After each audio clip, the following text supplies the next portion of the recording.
Hey, this is Terry. I want to talk to you today about trauma before birth.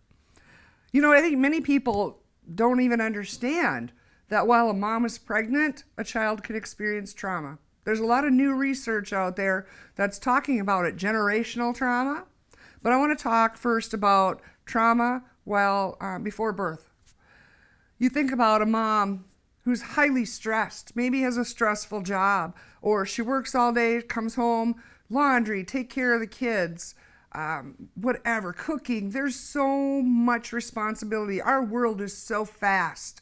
We are expected to not only succeed, but exceed.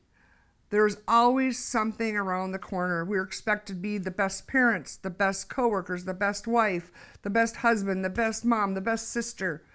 And so we can have so much stress in our life. So you think about that as a mother who is pregnant, carrying that burden, that anxiety, depression, whatever it is that comes along with that, and how that will affect the baby. You eat hot sauce, chili, it affects your baby, right? Anybody who's ever been pregnant understands that what we put in our body will affect our child. How is that going to look when we are so stressed out and that all those chemicals in our body are reacting over time to compensate? That affects the child while you're pregnant, and when that child comes out, attention deficit, behavior problems, depression, anxiety, everything can look a lot different than it did 50 years ago before moms worked so much. Life has changed. The way we view our world is different. And I think, trauma can happen before that child comes out unintentionally. What if the mom is being beaten, abused, is using drugs, alcohol? There's so many different things that can go on while a child is in the womb that will have consequences for that child. And so they become shadow children again. These children that are set up for failure before they even get a chance to grow and develop and become who they're supposed to be. There's a lot of shadow children out in this world. And we can help them by being encouraging, offering those words, being that village that raises children. We see them every day on our streets.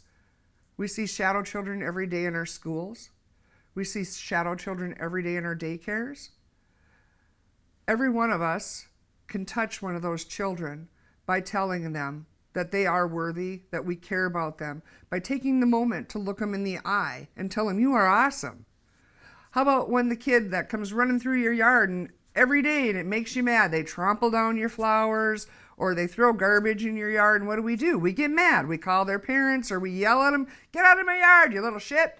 Quit wrecking my stuff. We help them maintain being a shadow because we're not encouraging. They already have enough people yelling at them and telling them they're not good enough. Why can't you be part of that village that stops them and say, hey, kiddo, come have a cookie and a pop with me? Or encourage them and say, hey, you want to walk around the other way?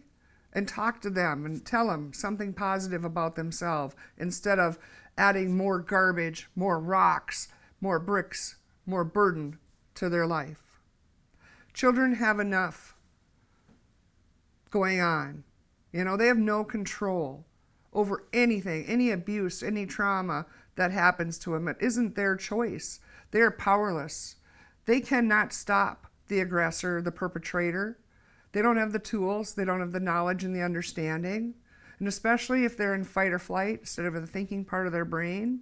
So children, as they grow from birth on up, it all affects who they become as people. There's a mixture of personality, perception, what happened while mom was pregnant, what happened after mom was pregnant. If children of trauma get put into foster care or adoption, all of that stuff plays a huge role in who they become.